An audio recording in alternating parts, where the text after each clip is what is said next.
Hey there, Camp Catch a Rainbow. Welcome to Wednesday at camp in the art tent. So for crafts today, we are going to make this pen line drawing mandala.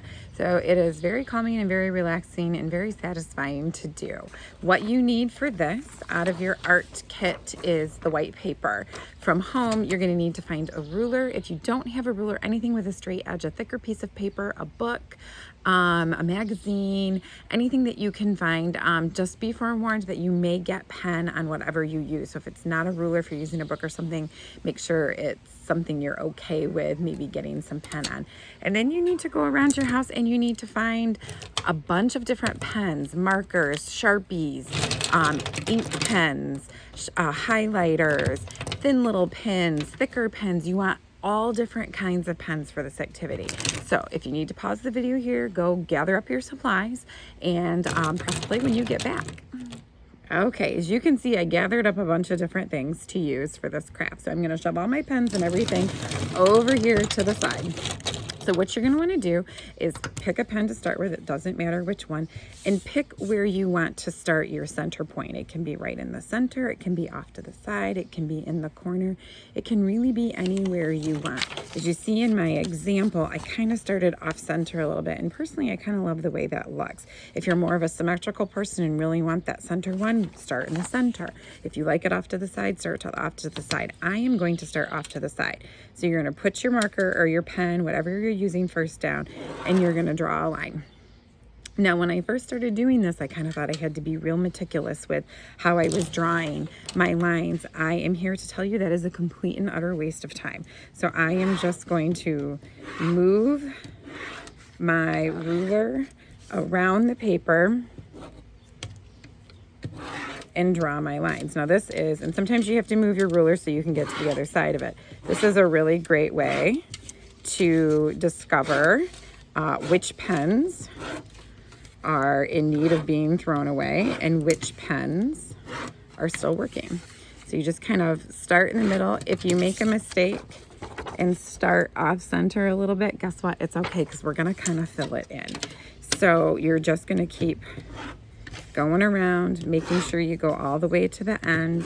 I would recommend maybe putting a bigger piece of paper under this if you're working on a surface that your mom or dad really loves and doesn't want to get ruined. So go ahead and get a big giant scrap piece paper if you need to. So just make sure you're kind of always going back to that center point. Put that pen aside and then grab another color. This time around, I'm gonna grab my orange highlighter. So it's a little bit thicker. It's gonna be a very different line. And if you end up drawing over lines, it's really okay. So you're just gonna kind of go around the circle, making sure you're going back to that same starting point. If your starting point gets to be a little muddled and a little black, start drawing your lines about halfway out. So don't go right to that middle part when it does start to get a little muddy, and that will happen, and that's okay, and that's very normal. Now, there's lots of different ways you can do this activity. You can do random colors like I'm doing. I love the randomness of it. You can maybe section off your paper and do only reds in one section and only greens in another section and only purples in another section. Or maybe you've got a bunch of dark blue pens and light blue pens and all different shades of blue, and you want to do kind of an ombre. You can do that too. The possibilities are endless. So you're just going to keep going around your paper with all these different colors until it's all filled in and you're satisfied.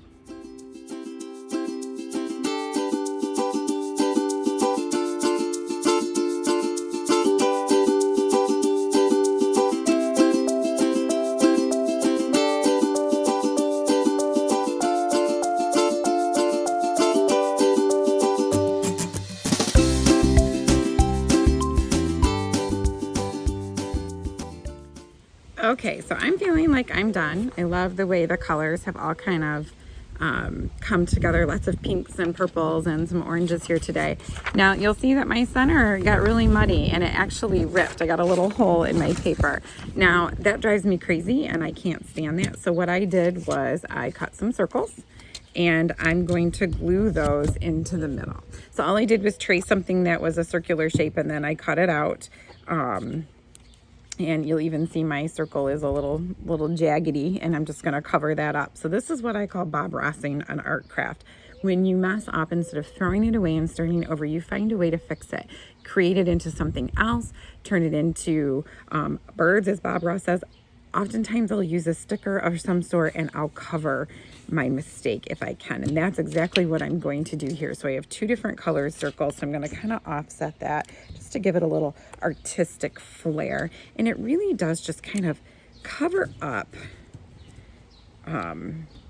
that muddled middle that I didn't love the way it looked personally. If you love it and love the way it turns out, by all means leave it, because it is your craft. Personally, for me, I needed to cover it up so that I could enjoy the almost sunburst craft that we've created here today. So that is our craft today. Go gather up some markers and pens and pencils and anything that you can find that draws. The different sizes in the pencils and pens and markers really create for a really more interesting piece. You don't want all of the same marker when you're doing this. Head on over to Flipgrid when you're all done and post a picture so we can all see the beautiful creations you made. Thanks for crafting with me today, campers. Bye.